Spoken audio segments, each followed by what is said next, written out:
operator, which is understood. Our operator has chosen to pursue its own commercial interests in place an order for foreign-built ships using borrowed funds. This is the second time we have seen an offer from central government to fund new ships be withdrawn, which I find unbelievable. I am genuinely concerned that this may undermine any further opportunities for central government to assist us in the future. The withdrawal of the Levelling Up funding brings to an end the immense amount of work put in by your council, the Department for Transport and ministers to try and work with the Steamship Group to deliver an acceptable solution for all parties. I am of the view that there was an acceptable solution on the table for all parties. A solution that would not only deliver new ships, but also enable affordable fares and freight costs, better schedules with higher levels of customer service, whilst maintaining the profit levels of the Steamship Group. I am not satisfied with the correctness of the reasons given by Steamship Group for refusing the grant. The prospect of the operation of the new ships being subject to competitive tendering at some point in the future has once again proved to be unacceptable to the operator. The introduction of competition would have driven greater efficiencies, higher customer service standards, reduced environmental impact, and most importantly, more affordable passenger fares and freight tariffs. Using the quote of our legendary former Prime Minister, "This is not the end. It is not even the beginning of the end, but is perhaps the end of the beginning." The withdrawal of the Levelling Up funding does not mark the end, but the beginning of a wider range of activities, the aim of which will be to improve our transport connectivity as a whole. Your council remains totally committed to achieving the transport services our community, businesses and visitors need to provide the islands with a sustainable future. We are already working with central government to not only address the issues I have just mentioned, but to find solutions to make our airport financially sustainable and safeguard our air links. Further work is also proposed to increase the frequency and reduce the cost of inter-island links, similar to the scheme on the mainland for local bus journeys. Our sea links need to provide more winter options in order to minimise the impact of flights being disrupted by the weather. We are currently in the process of arranging a scrutiny committee to provide members with an opportunity to question the operators on the sea link services they will be providing between the mainland and the islands in 2024 and in future years. This will be followed by a special full council meeting in March to allow members to debate and agree the way forward on our lifeline transport links, which are fundamental to every aspect of life on Scilly, whether it be housing, education, our economy, or just being able to continue to live here in a sustainable community. Thank you. Item 4 on our agenda is questions understanding Order 14. I have none. Item 5 is to consider reports from committees. I have none. Item 6 is to consider motions in accordance with Standing Order 12. I have none. And item 7 is urgent items. I have none. So we move straight on to part 1, agenda item 8, Children's Services, in the hands of our Director of Children's Services, Justine. Thank you.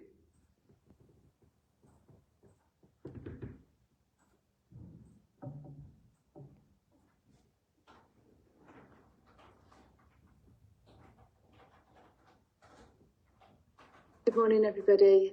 Before you today, you've got a report provided by myself It gives you a summary of the progress work and the work that's been undertaken by Children's Services at present. So you have the summary of the steering groups. So the steering groups happen every 6 weeks, and that is up until the end of December. You also have the update report regarding the improvement board. Within that as well, there was a query regarding the governance of within the improvement plan. I provided an appendix on that regarding the membership of that, because there was a query around that and how the governance board works. Additional to that, you also have the plan, and I hope everybody's had an opportunity to look through the plan. And I think that's probably all. I'm hoping that you've had an opportunity to read all of the papers. I'm happy to go through the headlines of each paper if you'd like me to, or go straight to questions. Joel, Councillor Williams. Yeah, thank you. It's now 7 months since our inspection by Ofsted, which obviously resulted in our inadequate findings. So within that 7 months, we've got the improvement plan written, steering group and improvement board formed, various documentation has been produced, and some new staff members have come in. And that's documented within our suite of documents today. So I think what we've been trying to do is build the platform for continuous improvement. And I'm very keen that this improvement journey becomes very embedded in what we do. It would be relatively straightforward to do some quick fixes, but I don't think that sort of solves the problems. It just sort of papers over some of those cracks. So I think the work of the improvement board is really looking at how we can drive this forward as a much wider agenda. And to that end, we've tried to bring in some of the SEND services, so children with special educational needs, again recognising that some of the professionals, some of the families, some of the services, some of the commission work we do has a lot of synergy between the two strands of work, safeguarding work, which was based on the inspection, as well as the SEND work, which we want to improve, which is also inspected separately by Ofsted in due course. In the action plan, you'll see that we've got 2 RAG ratings. Again, that reflects the work we're doing, but also whether that's actually making a difference. How do we know that what we're doing is making a difference to the lives of a child, a young person, or a family? How do we know an outcome is being generated? How do we know that all the energy, all the effort, all the expense is hitting the targets? So that's in there, and we can explain that in due course. We do still have workforce complications. I know almost every business, every service in the authority on the island has challenges to do with recruitment and retention. So although we've recruited some staff recently, the social worker post, which was advertised for a month and closed relatively recently, we weren't able to shortlist to that. So again, it's a crucial piece of our jigsaw to have on islands experienced social workers who can dig into some of the work that we require them to do. So that was disappointing, and again we need to look at those sorts of the packages and how that is put together to hopefully improve that position. We've also had some additional capacity paid for by the DFE and LGA, which is coming to an end, and again that sort of creates budget pressures. It's the sort of work that helps put all the plans, helps do all the quality assurance, helps tell us where the gaps are, how we can make improvements. So again, we need to make sure that we've got sufficient capacity and expertise to drive that part of the work forward. At the steering board, we talked about priorities. How do we focus on the here and now, but also recognise that this is a 3-year journey at least. And some of the areas can be relatively quick wins, but when we've got issues to do with workforce culture, and that's workforce across the whole partnership, how do we shift that? And that's obviously much more of a challenge and needs much more time and investment, and also to build trust as well. So we've got to build trust with our service users, our community, our partners, and our small team and our wider team in the macro and micro sense. I've been also talking to Justine about what we as members can do as well. So some bits are very bureaucratic. As members, we're not going to have a great deal of input into them. We will trust our officers to drive that forward. But I think where we can take a key role is around corporate parenting. and understand what corporate parenting means. And that if a child were to be coming into our authority in a looked after capacity, we in the wider sense become de facto parents of that individual, and we take responsibility for the upbringing and some of the decisions which are made about that child's life. So we've got looked after children training coming up, corporate parenting training coming up in the near future. So I'd urge all members to try to sign up for that if possible, or at least do some homework and research into what that means. And I think also as an authority, I think the journey that Children's Services on is one we can also, across the wider authority, reflect on. I'm particularly aware that Adult Services will be having a similar sort of inspection through the work they're doing for the first time. So it's pretty clear when you go through the budget paper that Russell's prepared, the inadequate Ofsted inspection is costing us a huge amount of money, at least £200,000. So if we can be ahead of the game for other parts of the authority, I think it's time and money well spent. So I would just ask you, when you're reading the plan on the page, take away the word children and just read as a lead member, does what, if we were to insert adult instead of children, if we were to insert any other branch of the authority into that plan, where we've got lots of service level agreements, lots of commission services, are we really maximising the value for money? Are we getting that challenge in there? So as Children's Services go through this journey, I think the wider council can probably learn and support the whole process. Thanks very much. Thank you very much indeed, Councillor Williams. Justine, do you want to come back? Are you on? No. Okay. Councillor Marcus, please. Yeah, no, it's really good to see the plan being actioned and going forward. It's good to see that we're getting reports on it as well.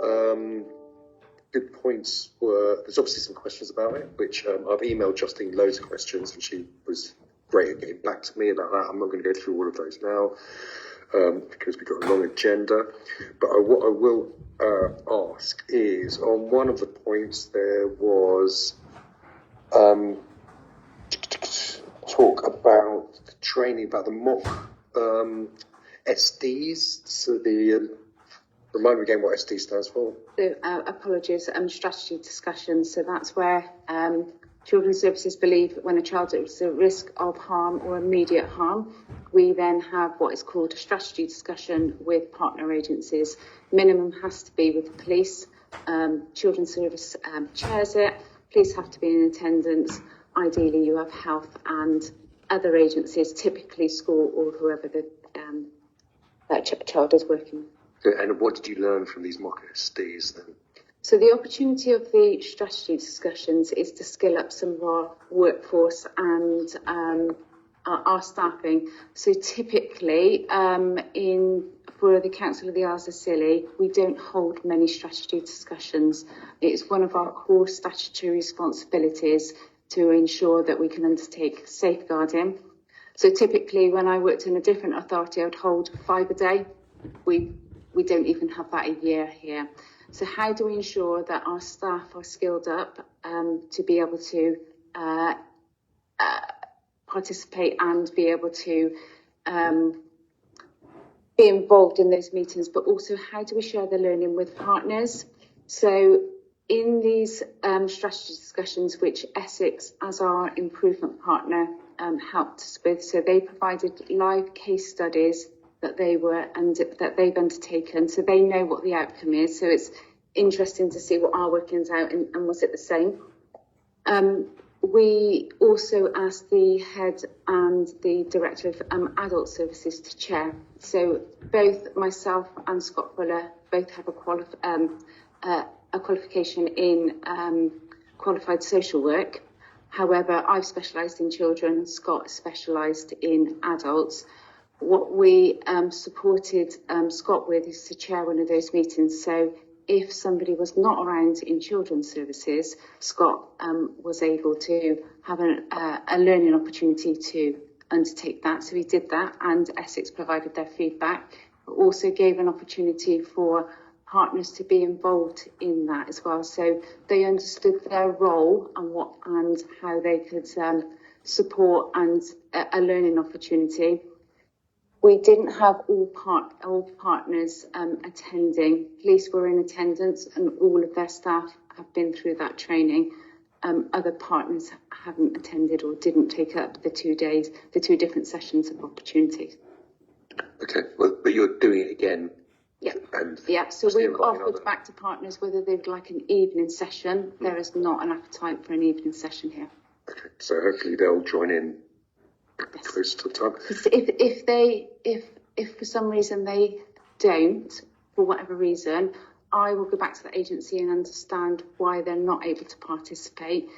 If they don't participate, I will raise that through the OSCP, so our Safeguarding Children's Partnership with the next line manager up, really. Okay.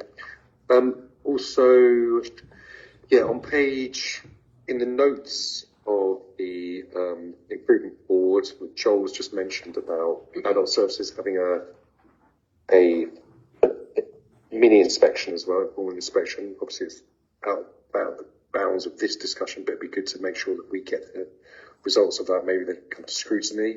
Yes, so just in respect of that, I'm aware that adults have been also supported by the LGA, and one of the recommendations out of that learning is there's quite a lot of crossover work between children's and adults, and actually where can we skill each other up in our services, but also where's the crossover, how can we prevent duplication, and how can we skill our workforce up on what can we use across.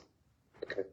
And just the whistleblowing aspect as well is quite interesting in terms of a governance point of view. So is that a council, do you see that as being a council-wide issue? Because it'd be, I don't know whether having a single whistleblowing process for social chilled people services and then for the rest of the council.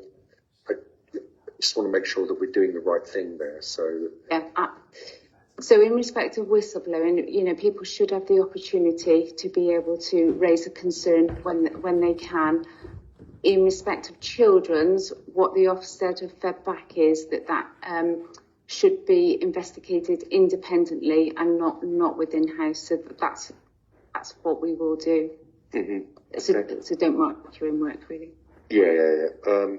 And there's some gaps in there as well. Obviously, you've replied to the email saying there's prioritisation going forward. But yeah, some of it's not been. Sorry, but sorry, I didn't hear you.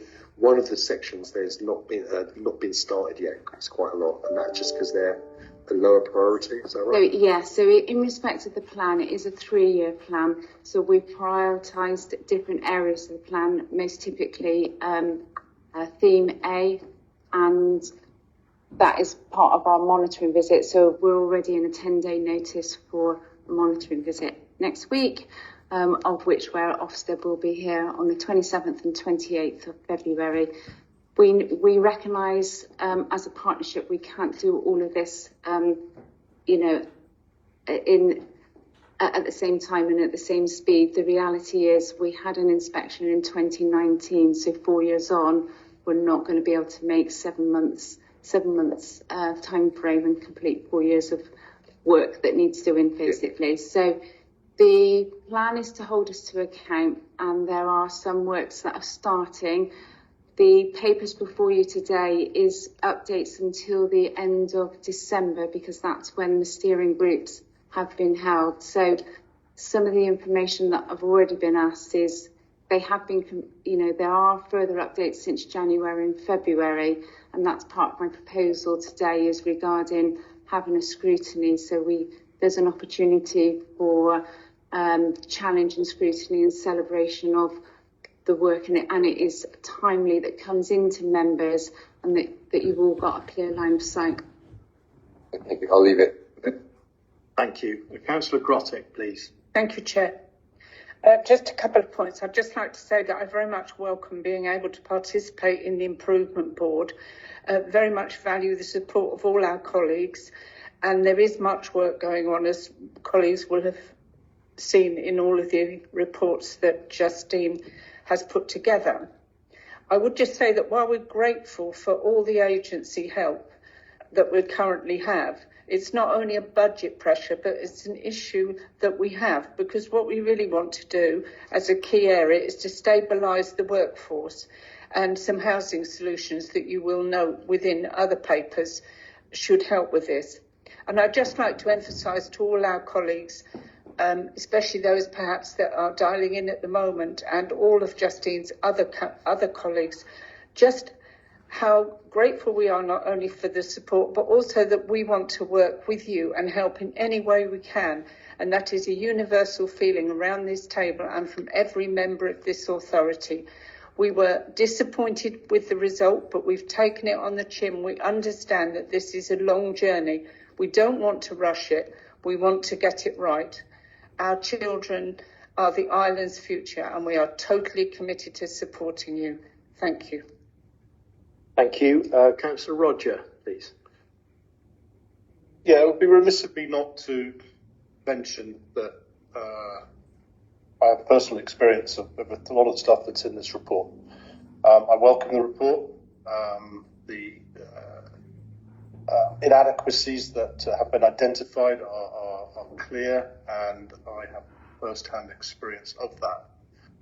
But the report is welcome, and I wanted to say that the improvements that are being worked on very hard, as Councillor Grosek has just said, are starting to show through. And for that, I'm very grateful. Thank you very much, Councillor Roger. Councillor Mumford, please. Thank you, Chairman. First of all, I'd like to thank Councillor Williams for that's a good idea. I will do that on this plan as substitute children for adults, and I'll get to work on that. Secondly, the scrutiny ones, yes, we've got that sorted, haven't we, Justine? Probably going to come to there won't be special ones, they'll come to our normal ones, unless there's a one that needs more time than maybe an hour. Thank you very much. I would just like to ask a few questions on the transitions bit. I went to observe a meeting, which was very interesting. I'm trying to learn as much as I can before we get a inspection for adults. The only thing that worries me a bit about the transition is when these children at 16 go across the other side, do they actually meet the social worker that is going to be looking after them whilst they're on the mainland? Do they meet that social worker before they go to try and get some sort of relationship with them? Okay, so in respect of a social worker, most children don't have a social worker when they transition. Okay, so only those children that are supported either under short breaks or a child in need. That's one of the roles that we're looking at regarding post-16 pastoral support. So there is lots of work regarding parental responsibility and ensuring where your child goes and the pastoral support. Myself and Councillor Williams and Russell Ashman met with parents last night regarding post-16 support, financial support. So we've got quite a lot of energy and enthusiasm in the room regarding looking at that support and going back to the Education and Skills Funding Agency and or the Education Minister, because we've also been speaking to Derek Thompson. So, Thomas, so they don't have a social worker because our children are not children in care, or most of them are not supported. So we're looking at that role. It is a parent's responsibility. The local authority do not share parental responsibility, so therefore we do not have a say where children go or where they stay. We know it's a concern for parents. We're working with parents at how best to support children go into the mainland if that's what they want to do, or looking at options of whether they could stay here. Against any other local authority, most children transition 18 and support into adults. Here we need to look at children much earlier to see what support they need, whether it's with statutory services or supporting parents to make sure that they've got the right education and support that they need to do that. So it's within our plan, and it's not an easy nut to crack, this one. So we don't have any say in their accommodation or anything. The parents are responsible for. Correct. So we don't as a council we don't regulate any accommodation. So we don't oversee any accommodation. So that's why we would not recommend for a child to stay somewhere, because we don't oversee it and we don't regulate it. Okay. Thank you very much, and I hope I shall be invited to more of your meetings. Thank you. Very welcome. Thank you. Could I have a proposer and a seconder for the adoption of this report, please? Councillor Williams, seconded Councillor Roger. All those in favour? It's unanimous. Thank you very much. And I would like to take the opportunity of thanking Justine and Councillor Williams for all their ongoing hard work in dealing with children's services. Thank you. Item 9 on our agenda is the planning application for Green Bay on Briar, and is in the hands of our officer Stella. Thank you. Thank you, Chair, and morning members. Just by way of update, there is still no formal response from Historic England, so the recommendation remains unchanged.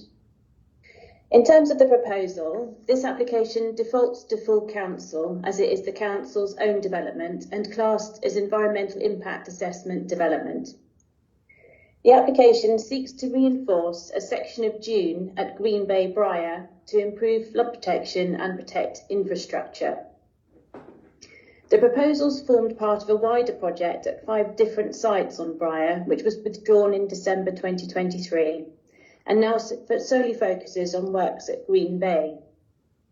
The works will raise the height of the bank along a 75-metre length by up to 0.6 metres using a geobag core.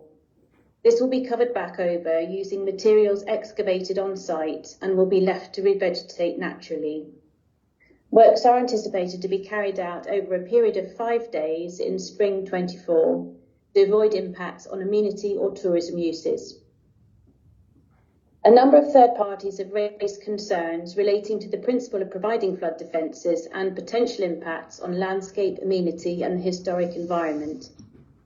However, no concerns have been raised by statutory consultees other than a holding objection from Historic England requesting more information on the delivery of materials via the Plan B haul route, which is from Church Quay along the beachfront, due to the presence of a number of historic heritage assets, including scheduled monuments along that route. This route will only be used if delivery by barge proves to not be feasible. Although formal comments are still awaited from Historic England, they have indicated informally that there is no objection to the proposed measures to protect heritage assets, including scheduled monuments. These, alongside the proposed measures set out in the Habitats Regulations Assessment and Environmental Statement to avoid adverse impact on protected sites and species, will be secured in the Construction and Environmental Management Plan under Condition 3. In summary, the proposed coastal defence works will provide enhanced protection for a vulnerable section of Briar's coast for a period of up to 25 years. The scheme complies with the requirements of the Environmental Impact Assessment Regulations and will conserve the landscape, seascape and scenic beauty of this part of the ONB and the undeveloped and special character of the heritage coast. It will also preserve the character of the conservation area and would not have an adverse effect on the integrity of the international designations on the basis of the avoidance and mitigation measures proposed. Whilst there will be a period of construction and associated disturbance, this is considered acceptable when weighed with the wider public benefits.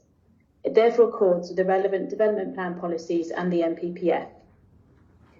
The application is therefore recommended for approval.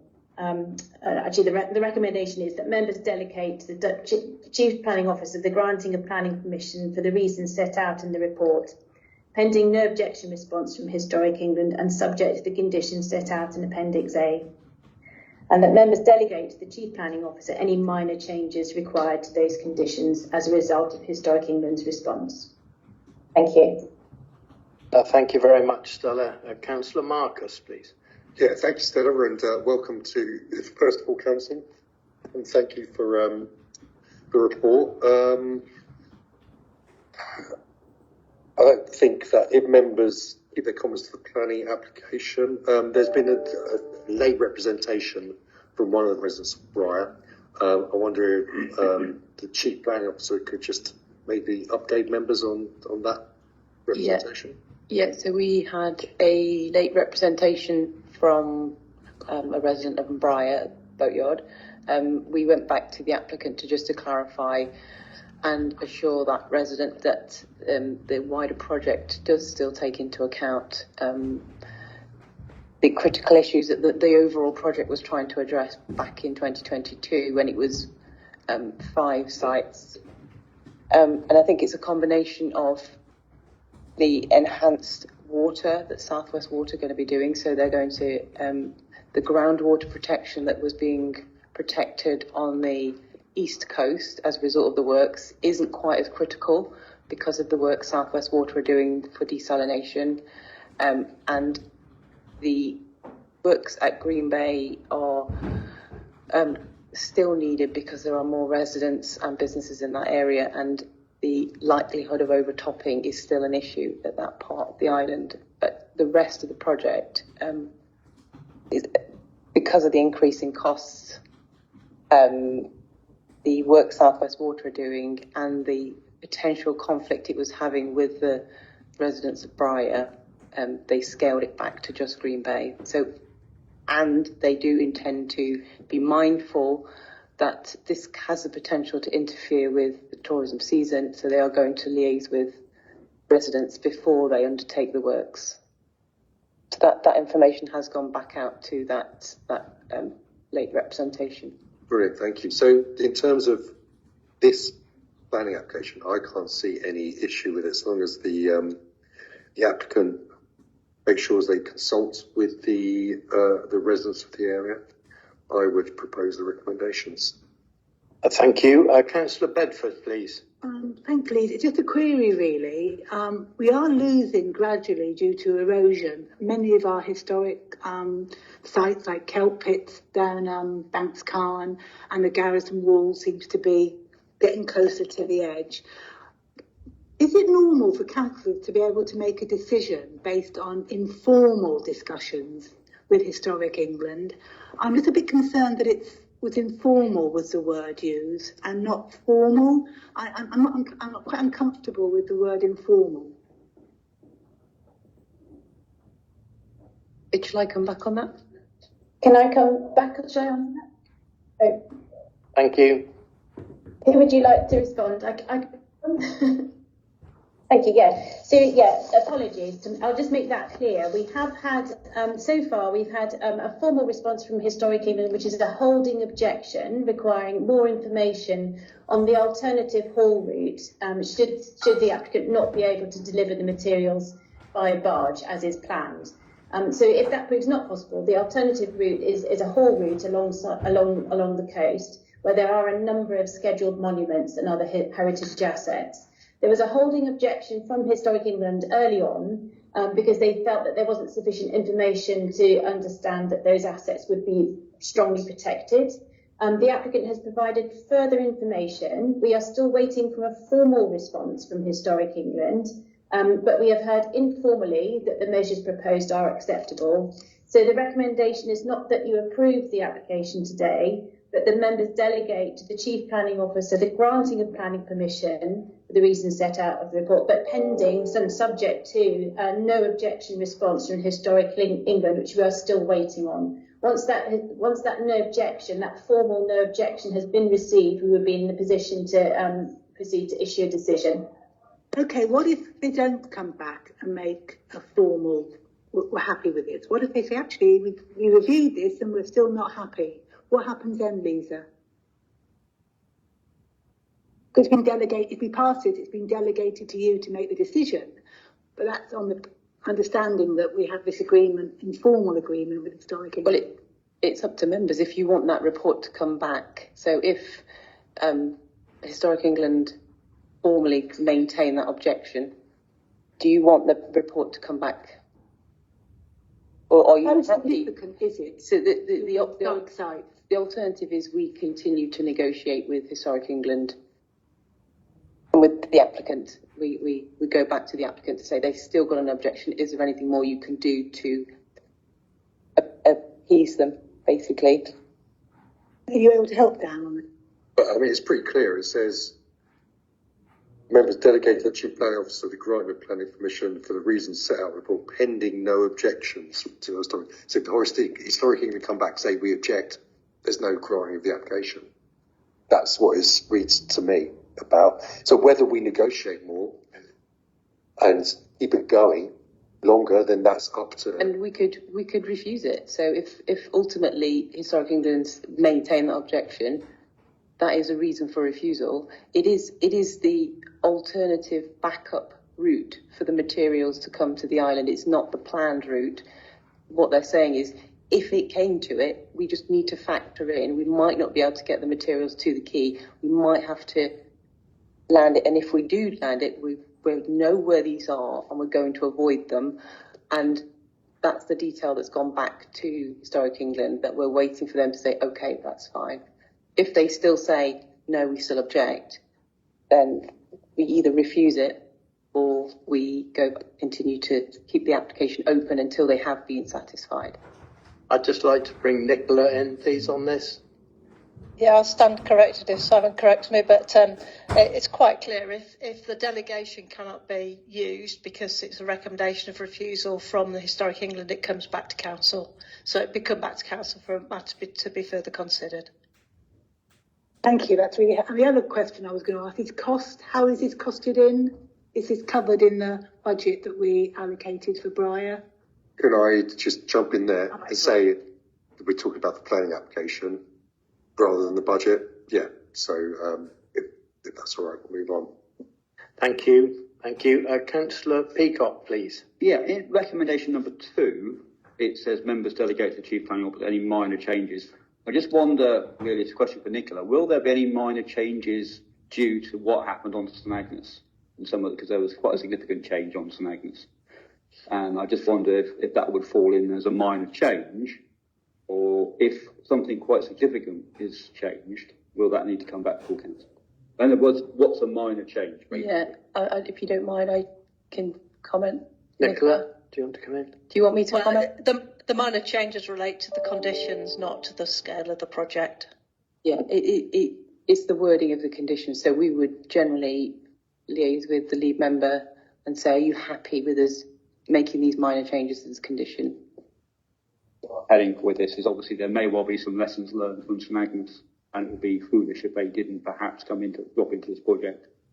If those lessons learned are quite obvious, it affects other projects while we run along. Use of barges and everything. Thank you. Councillor Roger, please. Considering the cascade of objections from the Briar residents on the initial sea defence projects and the lack of the 3 in theory here, 4, it says to me that the residents of Briar are much happier with this piece of work than they were with the rest. I think there's 2 key things. One, we were talking about potential delays with regards to Historic England, and in here it says before the summer season of 2024. Obviously, those negotiations can only delay this project, so I'd be keen to ensure those happen as soon as possible, so it doesn't end up right in the middle of the summer season this year, and I think that's a very important point to keep in mind. That considered, I'd happily second the proposal. Thank you very much. So we have a proposer and a seconder for these recommendations. Could I have a show of hands, please, as to support for that? That's carried. Thank you very much indeed. And thank you very much, Stella. Item 10 on our agenda is the planning application for Selina McFarlane's Down St Mary's, which I believe is in the hands of Philippa, planning officer. Thank you. Thank you, Chair, and good morning, members. The proposal at Selina is for the change of use of an existing workshop to residential accommodation for locally employed persons. In addition to the change of use, the proposal would include the erection of a small extension to the front northeastern elevation to provide a laundry and bin storage to serve the existing self-catering unit at Silena, and the erection of a carport canopy. The building would also be upgraded to meet building regulations, and measures for rainwater harvesting would be installed. Windows and doors would also be installed. There would be no alteration to the existing pedestrian or vehicular access. No concerns have been raised by environmental services with regard to highways impacts. The principle of converting an existing workshop to residential accommodation is considered acceptable, and the applicant has agreed to enter into a Section 106 agreement to secure the accommodation for local occupation, not for use as a holiday let or second home. For the reasons set out on the agenda report, the application is considered acceptable. Subject to the conditions set out and the completion of the Section 106 agreement, the application is recommended for approval. I'd be happy to answer any questions. Thank you.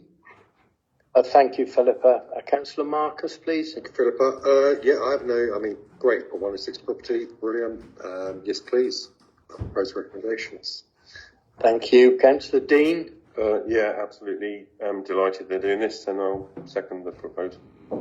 Thank you very much. Councillor Roger. Yes, I am in favour of this, but Section 106, historically, Section 106s have not ended up being the purpose that they're set. How are we now in a place where we can absolutely ensure that's not the case going forward? I can only say that is our strongest mechanism for controlling stock of housing. There is nothing higher. So it is a case of being made aware when these properties are being used in contrary to the Section 106. If we're not made aware and there's no harm arising, there's nothing we can do.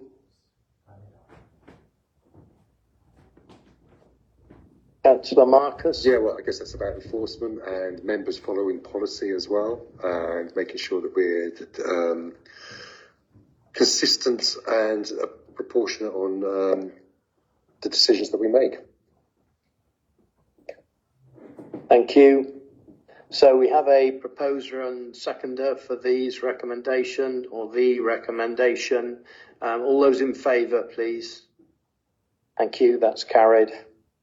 And thank you, Philippa, for your report. Item 11 on our agenda is the council budget 24-25 and the council setting 24-25 a medium-term financial plan from 24 to 27 in the hands of Russell, our of 1-5 officer, and CEO. Thank you. Thank you, Chair. Yeah, it's the time of the year again where we set the council's budget for the next 12 months and set our financial strategy, our indicative financial strategy for the next 3 years. Report sets that out today for you. It's quite a long report. I'll take you through what I think are the key points, and then I'll take questions. First up, I would say that in terms of the overarching environment that we're living in these days, I think that what we've learned over the last 3 or 4 years is that what happens around the world does have a direct impact on the cost and how we deliver our services on the island. I think that's something that continually comes through on a regular basis. And as we know, that we had obviously the COVID issue, then we had the war in Ukraine, and now there are other issues around the world, which are all fueling what the cost of services and goods are to the council. And we have to be very wary of these world events now, that they do have an impact on our financial affairs. So keeping that in mind, that as we all know, there are still a number of large world events happening. There is also uncertainty around some of the financial planning we do in having to allow for that. Also, since we set the budget 12 months ago and our financial plans 12 months ago, the Levelling Up Bill has finally passed through the Commons and become law. It was much later than anticipated, and we've had to adjust our financial plan, and you'll see a change in the recommendations from last year to reflect that we've had to delay the implementing the increases in second homes, the premium on second homes for council tax, but that has now become law, so we can actually plan for that with more certainty going forward. I think when we're setting the budget, and we brought the report to you last month, you cannot ignore the fact that we have financial pressures in the current year, significant overspend, mainly driven by a couple of reasons. One is obviously the airport, the reduction, or significant reduction in the activity at the airport is causing a significant budget pressure going forward, and we are spending a lot of money on agency staff in both the children's and adult services to cover vacant posts and cover long-term sickness. Now, in terms of the latter, the long-term sickness and the interim posts, we are looking to address that fairly quickly, and hopefully that will not be an ongoing pressure into next year for the whole year. In terms of the airport, the report will address how to deal with that, but we do have to deal with that to make sure that it's not an ongoing pressure. Otherwise, we will have an unbalanced budget going forward. In the Chancellor's announcement in November, there was very little in it for local government. Usually, some years there's a significant section on local government funding, but there was very little this year, just reiterating statements made 12 months previous on money that would be coming to the local government in the second year of the spending review. So there was very little change there. The financial settlement eventually was a reasonably good settlement for the council. The first provisional settlement was not so good. We did then contact the government, and then we got an uplift in the settlement, which means that overall it can be considered a good settlement. I think there are, it does feel a bit bleak in sometimes, but there is some good news going on. We've got some very big projects which are all coming to fruition in the next 12 months. That does bring risk, but there is a significant investment that is going to be going on over the next couple of years on the island, including our schemes, i.e. like the Culture and Museum Centre. We now have the Integrated Health Hub looking like it's going to be a real project at long last, and there is significant investment by South West Water and Western Power Plant.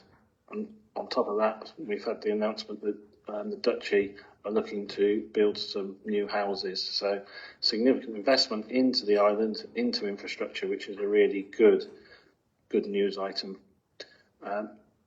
We've already seen the report from Justine this morning, but again, the budget cannot be set without reflection on the Ofsted report and the inspection outcomes.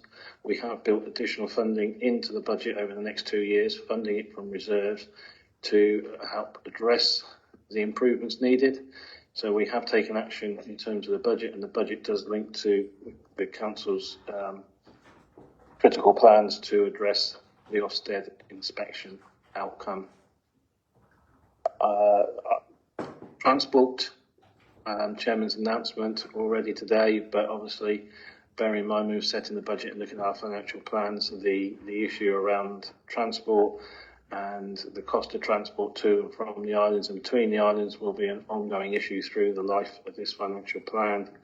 And obviously we need to carefully monitor that and engage as council so wish to. But as I say, you cannot set the financial plan without knowing that is sat there in the background. In terms of our overarching principles in setting the budget, they are based around no cuts to frontline services. We still can continue with the most generous support we possibly can in the council tax support scheme. We have still got a hardship scheme, top of that for households for council tax support. We've still got a significant programme to improve the quality of social housing stock. We have a principle that the airport subsidy does not increase from what we're already subsidising it to, so that it has to maintain that position and the subsidy does not increase. We're providing significant investment in council assets, in particular Park House. we ensure that those who should pay do pay, and that is twofold in that you'll see later probably discussions around it, but items like trade waste, etc., we need to make sure those who are traders do pay, etc., and they do pay the proper cost. And we also need to make sure that people who are claiming council tax benefits are those who are entitled to council tax benefits. So that's a sort of principle that we have. We continue with those going forward. And that we'll introduce the second homes council tax premium at the earliest opportunity, which will now be April 25. So those are the underlying principles. There is linkage through, as you go through from page 120 to how this links through to the corporate plan. There is a link, which is what there should be with your financial planning. That is set out there for you. And so that's the overview. I will run very quickly through the numbers because I think you can read the tables for yourself. But if I get to page 126, you'll see that the main resources that we get are council tax, business rates and government grants.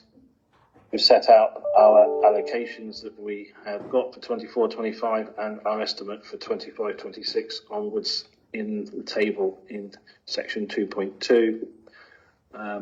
You will see that all are going up. Business rates we have, we don't control as a council. Business rates are set by the government, and any reliefs we get compensated for through section 31 grants. So what we do is retain 50% of the business rates that we collect as a method of funding us, which central government control. Council tax. The council tax base, which is the number of houses that we can charge council tax on, has gone up in 24-25. Isn't because we've got significantly 10 extra houses. It's due to a reduction in the number of people who are claiming council tax support or the level of council tax support.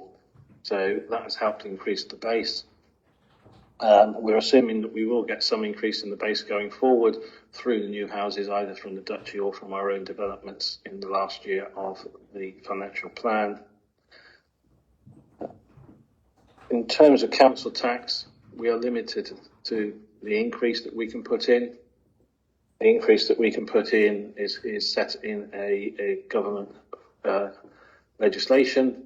It's been set at 5% for 24-25, and our proposal is to go up to the limit of 4.99%. You will see that there are graphs showing that we still are one of the lowest council tax charges in the southwest and in the country. There are some obviously lower in London where business rate take is very, very significant, and obviously that helps to subsidise their council tax, but in comparison to shires and counties, we are one of the lowest council taxes in the country, and that's before you even think about the parish and town council precepts that exist elsewhere which don't exist on the islands.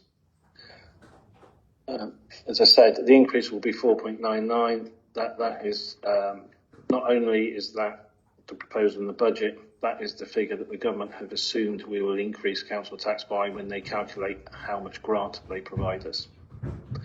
So they assume that you will go up to 4.99. If you choose not to go to 4.99, that is a member decision to reduce your available resources. The government will not provide additional resources to subsidise the fact that you have not increased council tax to the limit that you're allowed to. The council tax requirement is set out in the table again. I'm not going to read that through the numbers, etc., but it's set out there, as I said, and the council tax base has increased. That does give us a little bit of upside. Premiums that we can now implement from 2025, both on council second homes and empty homes. The proposals are set out in the report to do that. Particularly the empty homes ones is an incentive to try and bring houses back into use.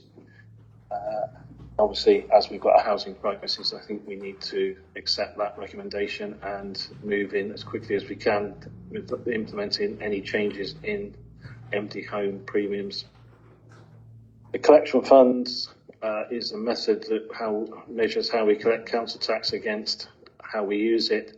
You can end up with a surplus or a deficit there is a very, very small surplus at the moment, nothing to worry about, but it means that our collection rates, both in council tax and business rates, are holding up well, which is really, really good and gives us some good security and robustness going forward in terms of our predictions for the level of council tax and business rates that we have available to use.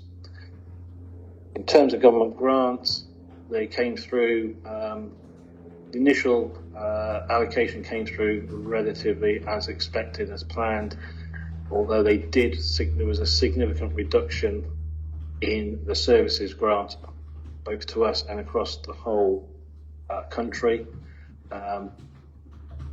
Ours has now been topped up by a sum of 150,000 to put that back up to a level significantly more than we were predicting, and that was due to the work that we carried out with the Isle of Wight on island funding.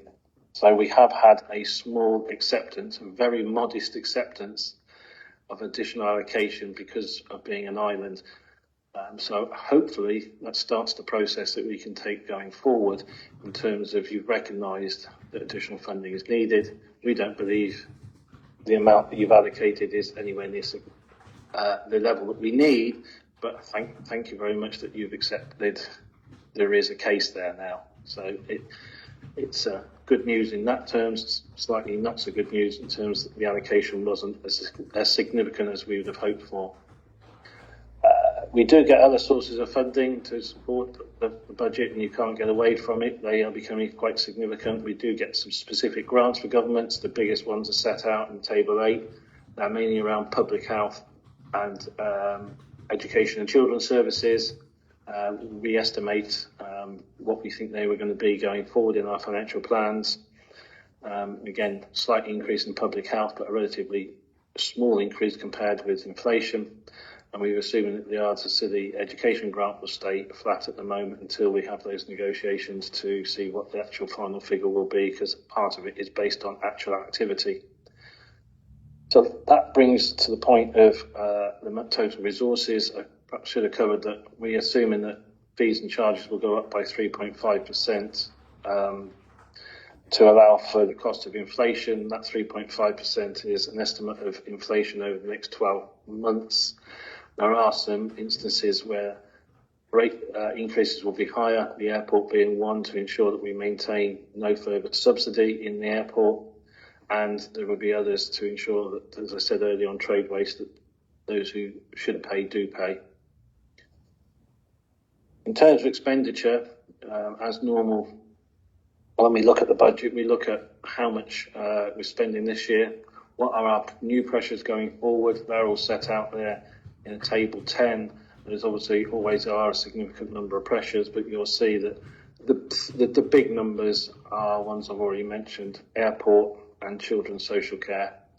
Those are the ones that are really increasing the spend that we've got to commit to going forward and find a way of funding. In terms of looking at those, we then look at how can we make savings in services. That's set out in Table 11.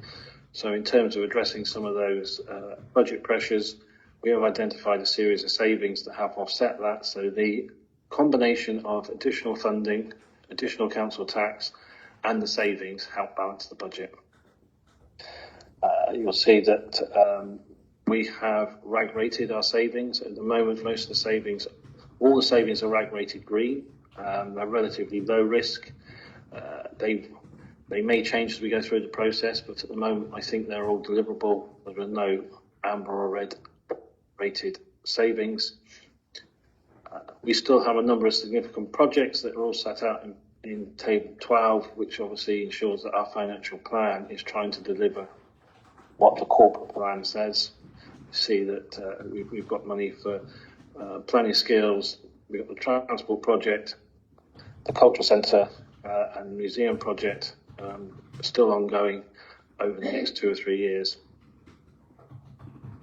There's also a table to say how it shows it links into the council's key objectives in the corporate plan. The summary budget position is quite an important table on 13 that says this is how it all falls together, and just confirms what I just said about savings additional funding and the additional budget pressures, how it all comes together to deliver a balanced budget, which is what we're recommended today. That balanced budget does need to use £328,000 worth of reserves in the first year, £135,000 worth of reserves in the second year, but by the third year, no reserves. So we're not setting a financial plan that draws on reserves on a continual basis. We're using the reserves in the early years to smooth the budget because, one, the delay in the second homes premium on council tax, and two, that we've got other savings coming in the second year of the plan. So it wouldn't be right to deliver one-off savings which then have to be re-implemented in the second year. So we're using reserves to smooth it. The extra funding that we got from central government we have put into contingency because we are carrying a significant amount of risk at the moment going forward in children's services, adult services.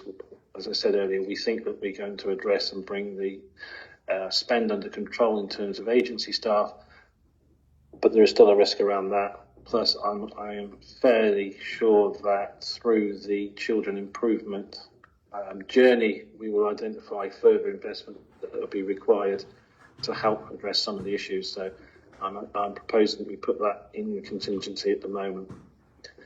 Council reserves are set out there. You will see the council reserves have reduced over the last 12 months. That was a conscious decision. We did say that we would invest some of the general fund reserve to try and address the housing issue for key staff, which we've done. You approved that in the capital programme earlier in 23-24. So that has reduced the general fund reserve. We will have to use some of the transport reserve and park house reserve to fund the budget pressures we got in year around the airport and agency staff. And we've used some of the grant reserves, which are ones that usually just wash through anyway, but they come in and they are spent over a number of years, and we're starting to spend some of those now. Our reserves do reduce over the next 3 or 4 years, but the general fund reserve still retains at a level over £2 million. And from Section 151 perspective, set out in Table 16, those are the risks that I think the council is exposed to, and the value and a value put on them, and that comes to £2 million. So that's why my red line in terms of the general fund reserve is £2 million, because I think there are a significant number of risks that come to £2 million. So if we start having a general fund reserve below that, we start running the risk that we end up with insignificant reserves to meet risks going forward. The report also sets out the capital programme. Table 17 sets out a proposal for a number of new additions to the capital programme. A lot of them are around operational type services that we're doing, not the operational services as you know them, but replacing assets that we've got either in operational services, in the waste service, in the airport, etc. So they're all being built in. There is an allocation for play parks, which we see the pressure there that needs to be addressed. More energy efficiency work in houses. So they're all being built into the capital programme, which is set out there on Table 18, which is the existing capital programme plus the new additions. It's a significant capital programme because also in addition there, provisionally the museum project has been built in. Final approval of that will come to March full council, so that isn't being approved today, but it's in our financial planning, as it would be rather remiss of us not to reflect probably the largest capital scheme this council will have ever done in our 3-year financial plan, just based on it's not being approved for another month. So we put that in the plan, so at least all our financial planning and our returns to central government on our planning look realistic. We also have a treasury management strategy that sets out our plans around how we manage the council's cash in terms of borrowing and investments. I won't go into that, it's set out there. It's a statutory document that we have to produce, but we will be taking out further long-term borrowing probably at the end of 24-25. We've managed to fund a lot of our capital programme borrowing requirements from internal cash in the short term, but as we run down reserves, that won't be possible, and we'll have to take out that longer term debt to normalise the situation again. council tax levels. This report also sets out in table 19 and is in the recommendations a series of statutory recommendations around council tax, and that includes setting the level of council tax for the Devon and Cornwall Police Crime Commissioner, as I say, because they do precept on us, and that is set out in table 19. There's commentary from section 151 around risks. I think I've mentioned a lot of the risks in going through this report. These are the risks that I think that we have in terms of setting our financial strategy. We've got the airport is also a risk. Transport is always a risk. Large projects, very, very welcome, but they do come with a risk as well that we have to ensure that we're very, very aware of. Overspends in large capital projects are quite common in the public sector, so awareness of that and putting the right project management in place to try and negate that is an essential part of our planning for the next 12 months. But as I say, it's all set out there by statutory commentary. I'll leave it at that because it's probably gone on far too long already. Thank you. Thank you, Russell. Councillor Grotte, please. Thank you, Chair. Thanks are due to our Chief Executive and 151 Officer for this comprehensive budget report, but thanks also to the wider finance team and all our budget holders who have helped to present this balanced budget that is before you today. Members will be aware that for some time there has been an expectation from central government that local authorities will do more with less funding. In the face of these challenges, much work has been done to emphasise that as the smallest unitary authority with the widest remit, this council looks for a longer-term fair funding settlement to reflect the extra costs involved in delivering services in an island community and also to plan more easily for the future. The transport grant recognised this, and I would mention that it is profoundly sad to lose it. Work will continue. As members know, and the 151 officer has emphasised, our extended remit includes the running of an airport and the running of a residential care home. Both of these, as the report notes, create present budget challenges and planning for the future challenges, as does the improvement work necessary in children's services and adult social care, which of course members strongly support. There are some difficult decisions to make, but as the report notes, council tax and fees and charges must be levied to reflect costs and service needs, using some reserves in the short term. We must support, to finish, running our council in a business-like manner to deliver the services our community needs and to be able to show government that we have set a balanced budget using the rules and protocols they have set, which I hope you will all feel able to support this morning. Thank you. Thank you very much. All quiet on the Western Front. Sorry. Councillor Marcus, please. In the risks to, where is it? Table. We talk about the risks on reserves. You talked about a reduction in airport fees, airport movements. Yeah. Risk at 1.4 million or something. Potential risk. What is that? How did you come to that number? To get to the table, it is a calculation of probability that further reductions in airport numbers will continue. We've reset the level of airport fees, which will be covered in the report later on this agenda. Is based and the budget is based upon an estimate of activity through the airport, not dissimilar to the current year, but the trend over the last 3 or 4 years has seen a reduction year on year. If that trend continues or even accelerates for any particular reason, whether it's weather driven or operational issues or competition issues, there is a risk, and that is identified as a risk that we would have to fund in the first instance from reserves. So there's an estimate of what that would actually calculate. So the calculation is, the total level of income is 1.8%.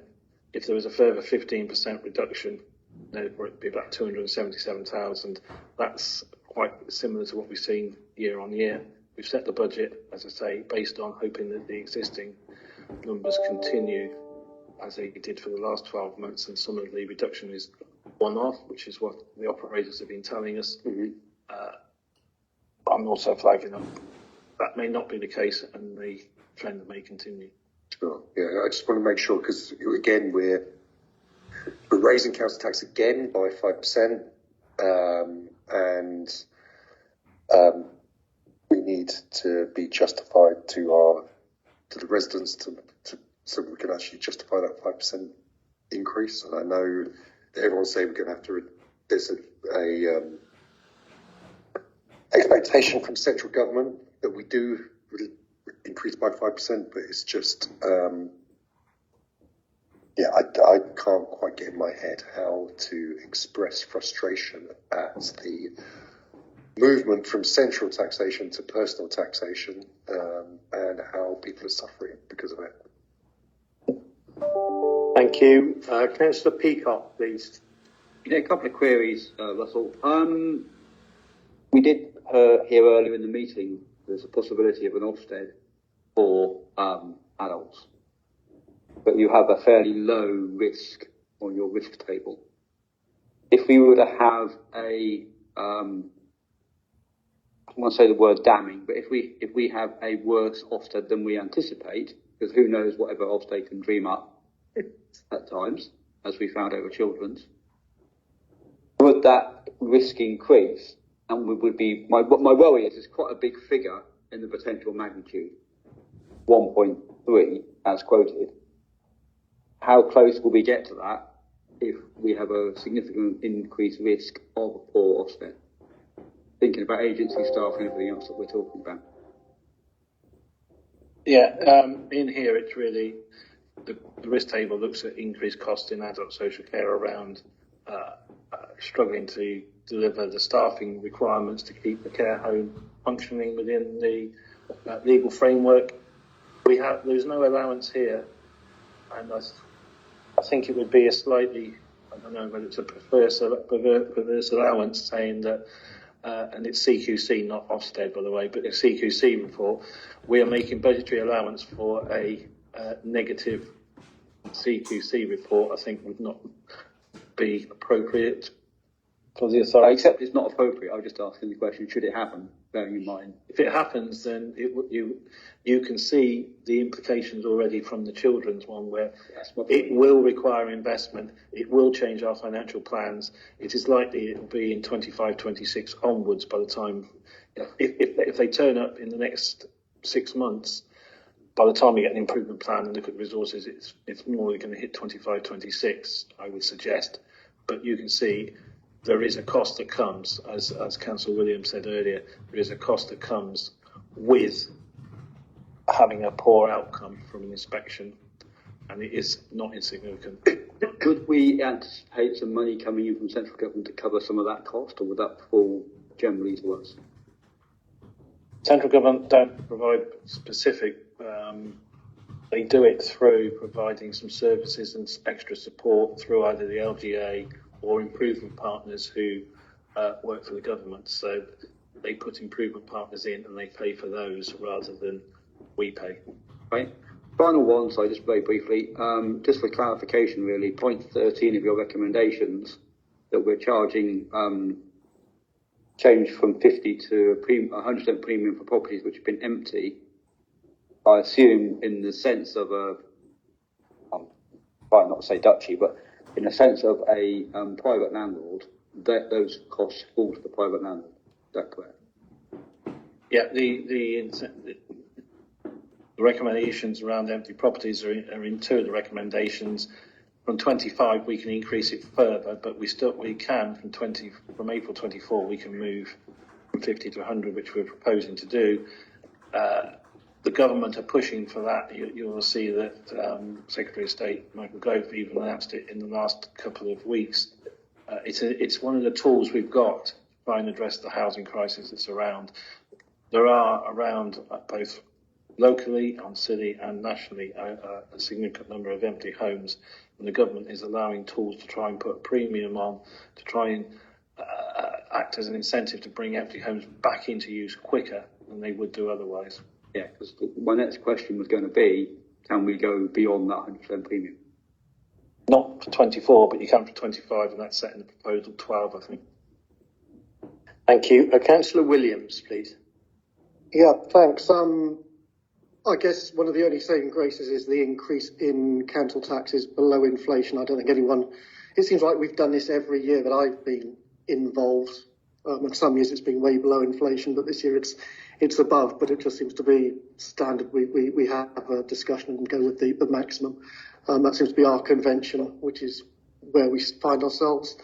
I'm pleased the discussion around some of the airport complications is becoming more in the open. It seems to have been something which we've spoken about in private session more than in public session. But I don't think it does any harm for the community to understand some of the challenges we face. We can't necessarily afford an airport. We can't necessarily live without an airport. So we'll perhaps talk more in fees and charges about some of those aspects. I'd be interested in the uptake on the council tax support scheme, whether we are actually supporting people, whether they know about it, whether we can do more to promote that. There was reference in your notes to do with the integrated health and social care project, so I look forward in the coming 12 months to hearing more about options for the current Park House building if all goes to plan with the rebuild, the redevelopment we're talking about. I'd also like us to, in the next 12 months, review our public health grant. I know you and I have exchanged emails this week about smoking cessation services and negotiations. We've hit a bit of a brick wall on that, and that just seems to contradict all the discussions I have when I'm at Health and Wellbeing Board or Integrated Care Partnership. We're trying to keep the population of the country healthy by being proactive and preventative. So to be cutting services like smoking cessation or putting them at risk seems to, as I said, be contradicting a lot of that. And then I'm also aware that lots of authorities with far more financial influence than us are facing real challenges and hardship. So the tone I get from what your report is saying is that we're in a pretty sensitive position at the moment. We don't need things to swing particularly one way or the other before things start to either be give us a bit more breathing room or become pretty critical. So it all seemed very sensitive and in need of extra vigilance, but I hope it swings in a positive direction rather than the discussion where we have to think about frontline services, which you didn't need to scratch too far below the surface today to feel that could be something in the near future. I mean, I will just make one comment back on what Councillor Williams has said, but the council is in a relatively strong position financially, particularly from where we were a number of years ago. But you'll see that the local authority spending, which sometimes local authorities are nowhere near the sort of national news, it might be in the local authority press, but you'll see that national news, there's council after council coming out with potential bankruptcies, I think even last week, first or second item on the sort of 10 o'clock national news is about Birmingham City Council making hundreds of £1 million worth of savings, staff savings. They're cutting back on adult care, they're cutting back on children care, they're cutting complete services out. We're not in that position, I think, so we need to be thankful we're not in that position. But it does need that careful monitoring to ensure it just goes to show that those authorities, if you go in the wrong direction, it can lead to quite a catastrophic impact on the services for the residents in their area. Thank you very much. Do I have a proposer and a seconder, please? Thank you for trying to do this. Is important. Yeah. Okay. Yeah. So I have a proposer in Councillor Grottick and seconder Councillor Sims. We will ask you all individually to state your name if you are for the approval of this budget setting and medium-term financial plan. There are 13 recommendations which we will take together. So I will go round individually. Councillor Grottick. Thank you, Chair. Councillor Francis Grottick, I support all of the recommendations, Chair. Councillor Sims. Councillor Sims, for. Councillor Roger. Councillor Roger, for. Councillor Mumford. Councillor Mumford, for. Councillor Marcus. Councillor Marcus, for. Councillor Dean. Councillor Dean, for. Councillor Williams. For. Councillor Bedford. Councillor Bedford, for. Councillor Guy. Councillor Guy, for. Councillor Peacock. Councillor Peacock, for. Councillor Watt. Councillor Watt, for. Councillor Francis, for. And Councillor Legg. Right. Sorry, Chair. Yeah, Councillor Legg. I would be for if I were in the room and were able to vote. And Councillor Dugan. Yes, I'm for. Yep. But I know you can't vote, but it's good to know that you're all supportive. So that's unanimous, and thank you very much, and thank you, Russell, for all your hard work on this as usual. We move on now to item 12 on our agenda, which is the fees and charges for the period 1st of April 24 to 31st of March 25, which is also in your hands, Russell. Yeah, the fees and charges that accompany the budget setting are set out for you in the papers from page 189 onwards. The proposed fees, as I said, are generally going to increase by 3.5% across the board, unless there's an exceptional circumstances. That could either be because there's an increase that needs to be implemented, which is higher or less than 3.5, or it's a statutory set fee, which is set by central government. They are all set out for you in the tables there, but I would just pick out that obviously the exceptions here are the airport, where we're proposing an increase of 18%. That's obviously a significant percentage in terms of percentage figure. We have put out a report that will equate to approximately £3 per journey for people using the service. That is probably equivalent to about 3.5% on the actual ticket price. Ticket prices we know have gone up quite significantly. How much has been allowed for by the operators we're unsure of, but I'm sure obviously operators will probably saying that it probably will have been less, but that is what we need to deliver our financial strategy. The only other option around that is you cut other services to subsidise the airport. Therefore, with our principle that those who should pay do pay, and the principle that the airport does not increase its deficit and its subsidy from the airport, unfortunately that is the level of fee that needs to be increased. I think it's probably worth mentioning also that if further work is carried out, and obviously we're going to bring a further report to March for Council about how will we address the transport issues for the island, when we're actually in discussion with central government about looking at subsidies, etc. If your airport charge, if you've got a hidden subsidy from the council, that won't help us, because that could get baked in to any help from central government. They will bake in the fact that you've already put a subsidy in. So one of the reasons for increasing the charges is if we didn't increase those charges and we took it from council resources, and we would have to find a service to cut to do that, which is not actually that easy, as we would know. But even if you did that, the risk is if we ever got future government support, they would assume that you will continue forever with that level of subsidy in that financial plan. So, to say, the lesson learnt, and I have been involved in doing that on other airports, is you need your fees and charges to reflect your cost, because they will use your fees and charges as your proxy for cost in terms of looking at any level of subsidy in the future. I think there are other increases here, and I know that members want to discuss the increases in trade waste charges. Rebecca is here to help if we've got any questions.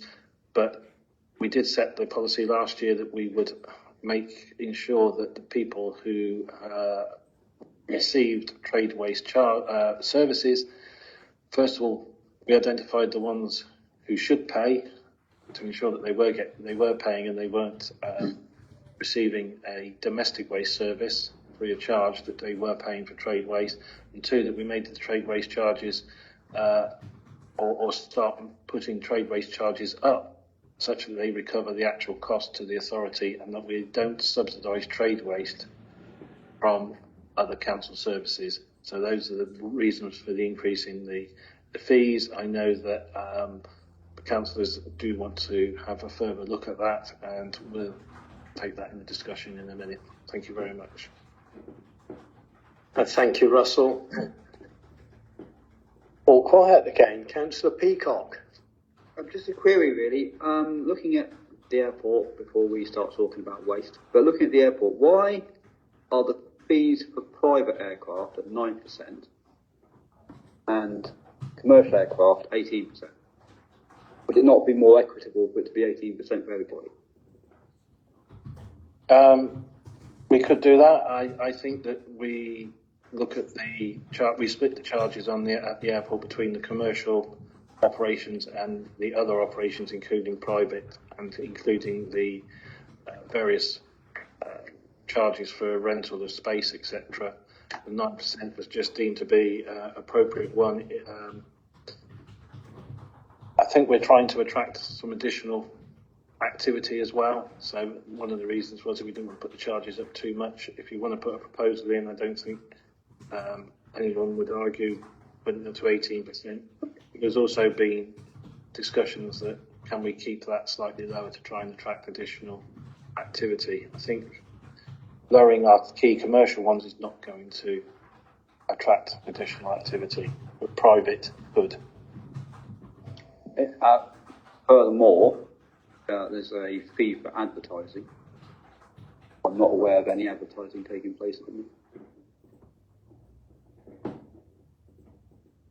I can't comment whether there is any, but obviously it's our set of fees and charges such that we have a published set of fees and charges which are approved by members, and if somebody comes along and asks to do advertising, we have a set fee that we can charge them which have been approved. And all charges that are levied by local authorities have to be approved by the elected members. They cannot be set by officers. And that's at 3.5%, actually. Thank you. Councillor Dugan.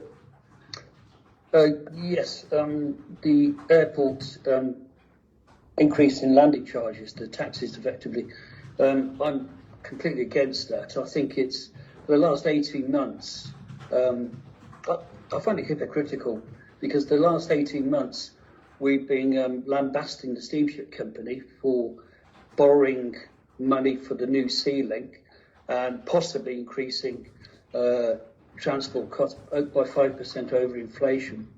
And here we are proposing a 4.5 times inflation rate on landing costs. This is on top of 26 percentage points that we've raised it over the last 4 years.